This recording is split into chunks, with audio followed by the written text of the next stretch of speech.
তার চরিত্র ফুলের মতো, নামাজ পড়ে না একক, তো গাঁজা খায় পাঁচক্ত, এই কথা কর। কিন্তু আমার রসুল কি সেই রকম নেতা না। তিনি একদিকে নবী, সফল নবী, একদিকে শ্রেষ্ঠ মানুষ, আর একদিকে সফল স্বামী, সফল রাষ্ট্রনায়ক, সফল যোদ্ধা, সফল সেনাপতি, যার সুপারিশ ছাড়া দুনিয়ার কেউ জান্নাতে যেতে পারবে না। কথা ঠিক কিনা? আমি আপনাদেরকে সেই রসুলের প্রতি হাজারো দরুদ পড়ার জন্য অনুরোধ করছি। সবাই পড়ছি সাল্লাল্লাহু আলাইহি ওয়াসাল্লাম। আজকের এই কোরআনের মাহফিলের সম্মানিত সভাপতি সাহেব কারি মোহাম্মদ সিরাজুল ইসলাম খন্দকার, আল্লাহ এই মুরব্বীকে দ্বীনের জন্য কবুল করুক, বলুন আমিন। প্রধান অতিথি আলহাজ মোহাম্মদ বদিউজ্জামান ফকির, বিশিষ্ট সমাজসেবক আজগরা, আল্লাহ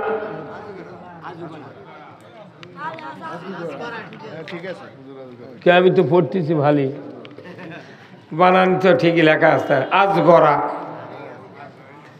আল্লাহ এই হাজী সাহেবকে ইসলাম, দ্বীন এবং কোরআন বোঝার তৌফিক দান করুক, বলুন আমিন। বিশেষ অতিথি জনাব মোহাম্মদ আবু মুসা সরকার, তরুণ সমাজসেবক, সিটিজেন আমেরিকা। আল্লাহ এই বিদেশ প্রবাসী, পৃথিবীর সবচেয়ে বড় একটা মহাদেশ, এক দেশ নিয়ে এক মহাদেশ, সেই মহাদেশের প্রবাসী জীবনযাপন করছেন আমার ভাই এই আবু মুসা সরকারকে হায়াকুমুল্লাহ দান করুন, বলুন আমিন। আজকের মাহফিলের সম্মানিত মেহমান বৃন্দ, হাফেজ মাওলানা মুফতি মোহাম্মদ রাশিদুল ইসলাম বিদ্যাবাদী, হযরত মাওলানা মোহাম্মদ মুফতি নুরুল আলম সাহেব, হযরত মাওলানা মোহাম্মদ আব্দুল কাদের সিরাজি সাহেব, আল্লাহ তিন ভাইকে ইসলাম, দ্বীন বিজয়ের কথা বলার তৌফিক দান করুক, বলুন আমিন। মঞ্চে বসা আমার ভাই মোহাম্মদ ইব্রাহিম আলী সরকার সহ স্থানীয় যুবক ভাইরা, ইন্তেজামিয়া কমিটির বর্গ, সামনে বসা মুরব্বিনে কেরাম, হাজী সাহেবগণ, বিভিন্ন মসজিদের ইমাম, মুয়াজ্জিন, মুক্তাদি সহ বিভিন্ন রাজনৈতিক দলের নেতৃবৃন্দ, যুবক ভাইরা, প্রাইমারি, মাদ্রাসা, হাই স্কুল, কলেজের শিক্ষক মহোদয়গণ, ছাত্র ভাইরা, কচি কাচারা এবং পর্দার অন্তরালে হাজারো মা বোনেরা, কচি ছোট মনিরা এবং আজকের এই মাহফিলে প্রচার মিডিয়ার সম্মানিত মাইকাল এবং ভিডিওম্যান ভাইরা, সবার প্রতি আবার সালাম, আসসালামু আলাইকুম ওয়া রাহমাতুল্লাহি ওয়া বারাকাতুহু। কেমন আছেন আপনারা? আছি ভাই, আলহামদুলিল্লাহ। আল্লাহর ঘর মসজিদের উদ্যোগে আজকের মাহফিল। আমরা মসজিদের মাস সামনে বসতে পেরে আমরা কি খুশি না বেজার? এই মসজিদে যে কেউ আসতে পারে না, কথা ঠিক কিনা? পারে না। কত জানাজা হয়, কত অনুষ্ঠান হয়, যখন নামাজের আজান দেয় জানাজা করে পেছন দিকে হেঁটে মসজিদে ঢোকে না, কথা ঠিক কিনা? জানাজার সময় সামনে কাতারত, আজান দিলে ওই আর আসে না। মরা মানুষের জানাজা করে যে ব্যক্তি নামাজ কাজা করে, এর ভাগ্যে জান্নাত জুটবে না। কতক্ষণ জান্নাত জুটবে? আজকের এই কোরআনের মাহফিলে আমি কিছু কথা বলবো। আমাদের অন্তরে আল্লাহর ভয়, কোরআনের মহব্বত, রসুলের ভালোবাসা, ইসলাম সম্পর্কে জ্ঞান অর্জন করার বিষয়টা এত তুচ্ছ তাচ্ছিল্য হয়ে গেছে। ইসলাম, কোরআন, আল্লাহ এই সম্পর্কে আমাদের যতখানি জ্ঞান থাকা দরকার তার চেয়ে বেশিরভাগ জ্ঞান আছে অশ্লীলতার দিকে, ধরে বল ঠিক কিনা? একটা ছোট্ট বাচ্চা যদি বলা হয় যে তুমি বলো তো চারজন নায়কের নাম কতক্ষণ টাকা? চারজন নায়কের নাম বলো, খালি মুখ যেমন খালি সরসর করে পড়ে দিবি। অথচ 85 বছরের বুড়া মানুষ যদি বলা হয় চাচা আপনার দোয়া কুনুত কন্ত কথা কন, আর মনে নেই। আমার দেশের এই মেধাগুলিকে আস্তে আস্তে শেষ করে দেওয়া হচ্ছে। এই মোবাইল নামিছে দেশের কি নামে নেই, এই টাচ মোবাইল আসে কিছু কিছু যুবকের চরিত্র এমনভাবে নিঃশেষ করে দেওয়া হচ্ছে। আর যদি 30 বছর এই দেশে মোবাইল থাকে, বাংলাদেশের অর্ধেক যুবক মেন্টাল হাসপাতালে ভর্তি করে দেওয়া লাগবে। মায়ে ডাকলে শোনে না, মোবাইল ঠেলতেইছে, বাবা পান্তা খাও ঠেলতেইছে, ডাক দিলে রাগ করে কি কম, সময়ের অপচয়। এই সময়টা যদি কোরআন এবং হাদিস ইসলামের জন্য যদি আমরা ব্যয় করতাম, আমাদের জীবনটা জান্নাতের জন্য কবুল হয়ে যেত। বলুন ঠিক কিনা? আমার ভাইরা, কোরআনুল কারীম পৃথিবীর জমিনে যখন নাজিল হয়, সর্বপ্রথম 5টি আয়াত নাজিল করে দিলেন আল্লাহ জিবরাইল আলাইহিস সালামের মাধ্যমে। আল্লাহ বললেন, জিবরাইল যাও, আমার হাবিবকে আমার 5টা বক্তব্য তুমি পৌঁছায় দিয়ে আসো। 5টা বক্তব্য। তাই 1 নম্বর বক্তব্য, ইকরা বিসমি রাব্বিকাল্লাযী খলাক। মুহাম্মদ আপনি পড়ুন সৃষ্টিকর্তা রবের নামে। আল্লাহ প্রথম আয়াতটা দুনিয়াতে রসুলকে জানিয়ে দিলেন পড়ার কথা। নবী পড়ুন পড়ুন। প্রথমে আল্লাহ তাআলা নামাজের কথা বললেন না, রোজার কথা বললেন না, হজ উমরার কথা বললেন না, সুদ ঘুষ, মসজিদ মাদ্রাসা, জিকির আজকার, পাঞ্জাবি দাড়ি টুপি জুব্বা পাগড়ির কথা বললেন না। আল্লাহ প্রথমেই বললেন, ইকরা বিসমি রাব্বিকাল্লাযী খলাক। মুহাম্মদ পড়ুন সৃষ্টিকর্তা রবের নামে, যিনি আপনাকে সৃষ্টি করেছেন। রসুলকে পড়তে বলা হয়েছে, অবশ্যই রসুল আমাদেরকে বলেছেন ইকরা বিসমি রাব্বিকাল্লাযী খলাক। যদি বলুন ঠিক কিনা? আমার নবী এই আয়াতটাকে একটা হাদিস দিয়া এত জোরদার করেছেন।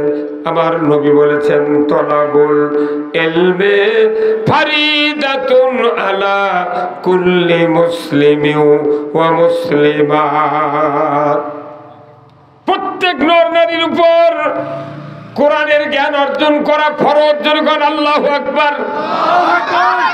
আমার দেশে যদি কোরআনের জ্ঞান আমরা অর্জন করতাম, আমার দেশে মিম্বর থেকে প্রধানমন্ত্রী পর্যন্ত যদি আমরা কোরআনের জ্ঞান অর্জন করতাম ফরজ হিসাবে, আমার দেশে চুরি হতো না। কতক্ষণ? আমার দেশে জেনা হতো না, আমার দেশে সুদ চলতো না, আমার দেশে ঘুষ চলতো না, আমার দেশে বেপরদা চলতো না, আমার দেশে মসজিদে জুতা চুরি হতো না। আপনার এদিক মসজিদে জুতা ভেতরে ঢুকায় কোনো চিনিয়ে যায় না কি যায় না? তাহলে করছেন ওই সিরাজগঞ্জের সদর মসজিদ নাই, ওখানে নিয়ে জুতা রাখে আপনি নামাজ পড়েন, দেখবেন যে 5 মিনিটের মধ্যে জুতা কাজীপুর চলে গেছে। কতক্ষণ? আমার দেশে এত পুলিশ, এত বিডিআর, এত নেতা, এত ইমাম, এত মুয়াজ্জিন, এত মাদ্রাসা, এত পীর, এত তাবলীগ, এত ইসলামী দলের লোক, তারপরে দেখা যায় মসজিদে জুতা নিয়ে ঢোকা লাগে। জুতা যে ব্যক্তি নামাজ পড়ে সেই জুতা হাত দিয়ে ধরে এইভাবে, 2 জুতার তলা থেকে দিয়ে এইভাবে ধরে। আগে জুতা মসজিদে ঢুকায়, তারপরে নামাজে ঢোকে। কি ভাই কথা বল না? জুতা কি এইভাবে পেছনে ধরায়? কোন দিক ধরায়? সামনে। যদি এইভাবে ধরে তাহলে জামাত কাদো ভরবি, ধুলে ভরবি। ওই বেচারা করে কি এইভাবে ধরে, আগে চৌকাট পার হয় কে? হ্যাঁ কথা বল না, কে? জুতা। তারপরে মুসল্লি। 52 বছর হচ্ছে দেশ স্বাধীন, হ্যাঁ কিচ্ছু হয়নি দেশ, জুতো চুরি বন্ধ হয়নি জুম্মার। কতক্ষণ আপনার এদিকে গরু চুরি হয় না, হুন্ডা চুরি, মানুষও চুরি হয়। আল্লাহ বলছেন যদি আমরা সবাই কোরআন পড়তাম, দুনিয়ায় এই বাংলাদেশে যতগুলি ইমানদার আছে, যে সরকারি অফিসার সকল ডিপার্টমেন্টের লোকদেরকে কোরআন পড়ে বুঝতাম, আমার দেশে একটা চুরি হতো না, জানা হতো না, কোনো দুর্নীতি ঘুষ কোনো রকমের অন্যায় অপকর্ম হতো না। কিন্তু আমরা কোরআন জানি না বিদায় সব অকাম কুকাম হচ্ছে। 5 মিনিট লাগবে চুরি বন্ধ হতে। এই যে মসজিদ, কি সুন্দর মসজিদ বানাচ্ছেন, এরই ভেতর যদি জুতো এলে ঢোকা লাগে, তাহলে প্রত্যেকটা জুতার থেকে যদি 20 গ্রাম যদি ধুলে জুম্মার মধ্যে পড়ে, কত করে দেয়? প্রত্যেক জুতার এক জোড়া জুতার থেকে যদি 10 গ্রামও ধুলে পড়ে প্রতিদিন, 1 মাস মুয়াজ্জিন যদি ঝাড় না দেয়, ওই মসজিদ 1/2 ইঞ্চি ধুলে পড়ে দিবি। হ্যাঁ, আবার যারা নামাজ পড়ে না, এরা এসে মসজিদ হাত দেয়, ভাবে দলে আর কয় খুসখুস করে গে, তার মানে ইয়ে মুয়াজ্জিনের দুশ্মন। কথা কর, ওই জুম্মাত খালি শুক্রবারে আসে আর মুয়াজ্জিনের ভুল ধরে। যারা আবার নামাজ পড়ে না, তারা বাইরে যা গল্প দেয়, এই ইমাম আগে ভালিয়া ছিল, আরে একা রাখা হবে না। তোর মুসল্লিরা বল, ভাই তুই তো জুম্মা দিয়ে যাস না, তোর ইমামের সাথে সম্পর্ক কি? কথা কর, যারাই মসজিদে নামাজ পড়ে না এরাই ইমাম বদলায়, যারা মসজিদে নিয়মিত নামাজ পড়ে না এরাই মসজিদের মুয়াজ্জিনের দুশমনদের বল, ঠিক কিনা? এই যে কয়েক মাস আর 2 মাস পর রোজা, রমজানের রোজা আসবে, কি আসবে? মুয়াজ্জিন সাহেব রাতের 1:45-র সময় ডাকবে মসজিদের মাইকে, মা বোনেরা উঠুন। ডাকিচ্ছে মা বোনও, তাহলে মা বোন ডাকার অর্থ কি? ওখানে বলা লাগবে যে মা এবং ভাইয়েরা উঠুন, না বোন এবং ভাইয়েরা উঠুন বলা লাগবে। খালি মহিলা ডেকে লাভ কি? কথা কর। এখন পুরুষেরা মনে করছে মেয়ে মানুষকে ডাকিচ্ছে, ওরাই উঠে ভাত পাক করুক, আমি পরে গিয়ে উঠবো। কি ভাই আমার ভাইয়েরা, আল্লাহ রাব্বুল আলামিন কুরআনুল কারীমে বলছেন, ইকরা বিসমি রাব্বিকাল্লাযী খলাক। আমার দেশের तमाम ইমানদাররা যদি আমরা কোরআন পড়া ফরজ মনে করতাম, তাহলে আমাদের সন্তানগুলি নামাজি হতো, আমাদের সন্তানগুলি পরহেজগার হতো, আমাদের সন্তানগুলি হাফেজ হতো, আমাদের সন্তানগুলি আলেম হতো। আর এই হাফেজ আলেমের বাবা হিসাবে আমি যখন দুনিয়াতে বিদায় হব, ওই সন্তান যখন জানাজা করবে, খাটনির উপরে আল্লাহ তাআলা বাপ মায়ের জীবনের গুনাহ মাফ করে দেবে। নিজের সন্তান জানাজা করবে এমন কয়টা বাড়ি আছে? ধরে কোন কয়টা বাড়ি আছে? হ্যাঁ, হাজারে একটাও নেই। আমার ভাইরা অনুরোধ করছি, আমার রাসূল বলেছেন, ইজা মাতাল ইনসানু ইনকাতানহু আমালু ইল্লা মিন সালাসাতিন ইল্লা মিন সাদাকাতিন জারিয়াতিন আও ইলমুহু ইয়ানতুবিহিন নাস আও ওয়ালাদুন সালিহ ইয়াদু লাহু। আমার রাসূল বলেছেন, মানুষ মরে যাবে, সমস্ত আমল বন্ধ হয়ে যাবে, মাত্র 3টে আমল জারি থাকবে।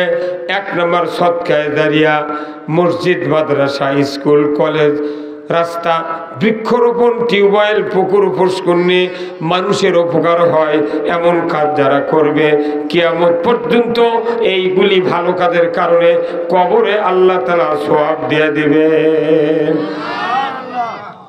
এরপরে নবী বলেছেন, আও ইলমুহু, এমন ইলম কোরআন এবং হাদিস শুনে লেখাপড়া করে যে অর্জন করা হলো, এই কথাগুলি যদি মরণ পর্যন্ত দুনিয়ার কোন ইমানদার মানুষকে দাওয়াত দিয়ে যায়, বলিয়ে যায়, যত মানুষ ওই কথাগুলি মানবে ওই মানুষগুলির যে সওয়াব হবে তত পরিমাণ সওয়াব তার পূর্বে বলে দিল এমন মানুষের আমলনামায় আল্লাহ লিখে দেবে। কেউ যদি সিনেমা হল করে মারা যায়, কোন যত মানুষ সিনেমা দেখবে কবর শুয়ে থেকে তার কি হবে? গুনাহ হবে। আর একটা মানুষ যদি মসজিদ বেঁধে দিয়ে যায়, মসজিদে যদি একটা টাকাও দিয়ে মারা যায়, 1 টাকাকে কোটি কোটি টাকা দানের সওয়াব কিয়ামত পর্যন্ত আল্লাহ তাআলা লিখে দেবে। কেউ যদি একটা ভালো কথা মানুষকে বলে, ওই মানুষকে কিয়ামত পর্যন্ত আল্লাহ তাআলা নেকি দিয়ে দিবে। ধরে করে আল্লাহু আকবার।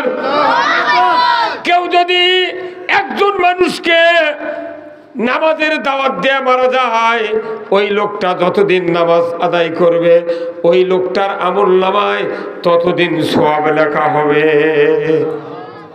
এটা হলো সদকায়ে জারিয়া। আর 3 নাম্বার, আও ওয়ালাদুন সলিয়াদু লাহু, নেক সন্তান যারা তৈরি করবে, এই নেক সন্তানের কারণে পিতামাতার ইমানের মৃত্যু হবে। 2 নাম্বার, এই সন্তান যদি জানাজা করে খাটনিতে জীবনের গুনাহ মাফ হবে।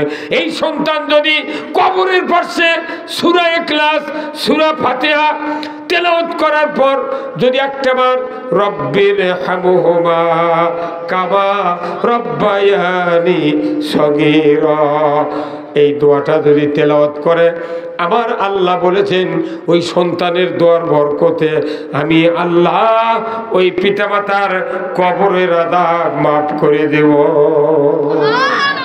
শুধু তাই নয়, কোন নেককার সন্তান, হাফেজ আলিম কারি সন্তান যদি কবরের পাশে দাঁড়িয়ে 41 দিন, প্রথম দাফনের পর থেকে 41 দিন যদি কোরআনের সূরা ইয়াসিন বাবা মার কবরের পাশে দাঁড়িয়ে তেলাওয়াত করতে থাকে, কোনোদিন যখন মিস করবে না, 41 দিন কোরআনের এই সূরা ইয়াসিন বাবা মার কবরের পাশে দাঁড়িয়ে দাঁড়িয়ে তেলাওয়াত করবে। রাসূল বলেছেন ওই নেক সন্তানের চোখের পানির কারণে, ওই নেক সন্তানের এত বড় একটা ভালো আমলের কারণে আল্লাহ তাআলা তার কবরে মা এবং বাবার কবরের তামাম আযাব কিয়ামত পর্যন্ত মাফ করে দেয়। এইরকম সন্তান বানানোর দরকার আছে না নাই? দরকার আছে না নাই? আমার দেশে মানুষ মারা গেলে মাইকিং হয়, আপনাদের কি মাইকিং হয়? কয় শোক সংবাদ, শোক সংবাদ, অমুক মারা গিয়েছে, ইন্না লিল্লাহি ওয়া ইন্না ইলাইহি, তার জানাজা অমুক সময় অদ্বৈ আসরের নামাজের পর অনুষ্ঠিত হবে, মাইকিং করে জানাজা হচ্ছে। কিন্তু দেখা যায় বেশিরভাগ লোক যারা মারা যায় তার ক্ষেত্রে বেচারা নামাজ আদায় করে না। কথা ঠিক কিনা? আর যদি ভোটের আগে কেউ মরে, হিন্দু শুদ্ধ জানাজা যায়। কথা কয় কেনা? হিন্দু চেয়ারম্যানের দান আছে, কি করবি? উনি চিন্তা করতে জানাজা না করতে পারি, কিন্তু তা করি গাছের নিচে দাঁড়িয়ে থাকে। মানুষের দেখে বাড়ি চেয়ারম্যান ইউ আসছে রে, কি হুজুর চেয়ারম্যানের দান। আমাদের বাংলাদেশে মানুষের দেখা যায় ভোটের আগে মারা গেলে জানাজাত বেশি লোক হয়। 10,000 মানুষ যদি জানাজাত হয়, দেখবেন ওই 10,000 মানুষের 20,000 হাত। কোনোই দাম নাই। আপনার 3টা সন্তান, আপনার 2টা সন্তান, আপনার 4টে সন্তান, 4 সন্তানের 8 হাত, 3 সন্তানের 6 হাত, 2 সন্তানের 4 হাত। এই 4 হাত, 6 হাত, 8 হাতের দাম কোটি কোটি টাকা। আর 10,000 মানুষ দাঁড়ালো, কিন্তু তারা তো আপনার আপনজন না, তাদের দোয়া কবুল হতেও পারে। কিন্তু আমার রাসূল বলছেন নিজের সন্তান যদি মুত্তাকি হয়, নামাজি হয়, পরহেজগার হয়, সে যা দোয়া করবে শিকারীর গুলি মিস হবে, সন্তানের দোয়া মিস হবে না। যখন আল্লাহু আকবার। আমার ভাইয়েরা, সামনে মসজিদ, সন্তানগুলি তৈরি করে যদি আমরা মারা না যাই। এই মসজিদ তৈরি করা হয়েছে, আমার রাসূল বলেছেন মান তারাকাস সালা ফালাইসা মিন্নি, যে ব্যক্তি নামাজ তরক করলো সে আমার দলভুক্ত নয়।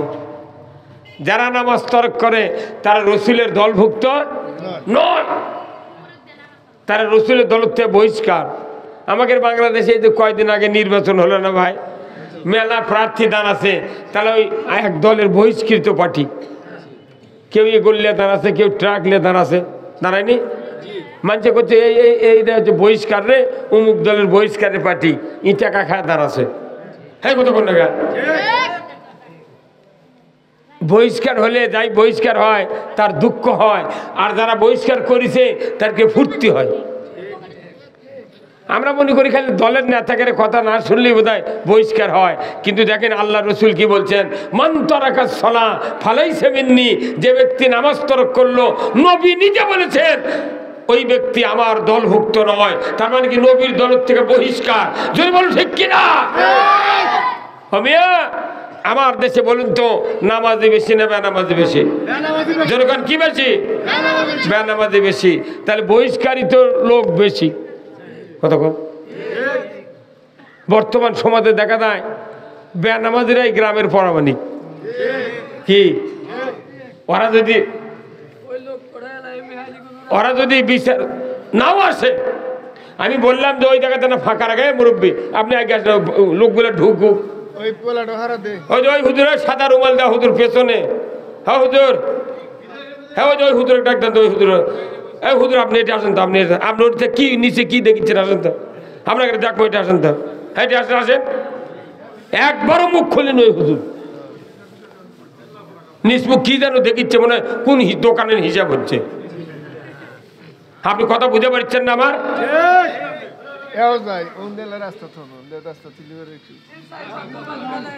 আমার ভাইয়েরা, বাংলাদেশে প্রতি বছর 5 কোটি মাহফিল হয়। জনগণ কয় কোটি?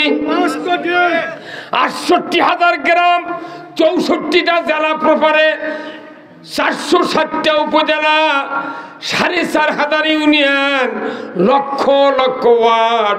বাংলাদেশে 5 কোটি মাহফিল হয়।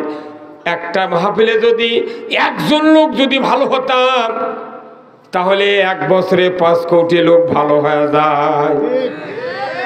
পরে বছর 5 কোটি, কত হলো? তারপরে বছর 5, তারপরে বছর। বাংলাদেশি ইমানদার আছে 18 কোটি। 2 কোটি ভারতের মুদির থেকে হাওলাত লওয়া লাগবে, দাদা ভালো হয়ে যা। কিন্তু দেখা যায় এত বক্তব্য, বক্তার বেটা বেনামাজি, মেলা বক্তার বেটা বেনামাজি।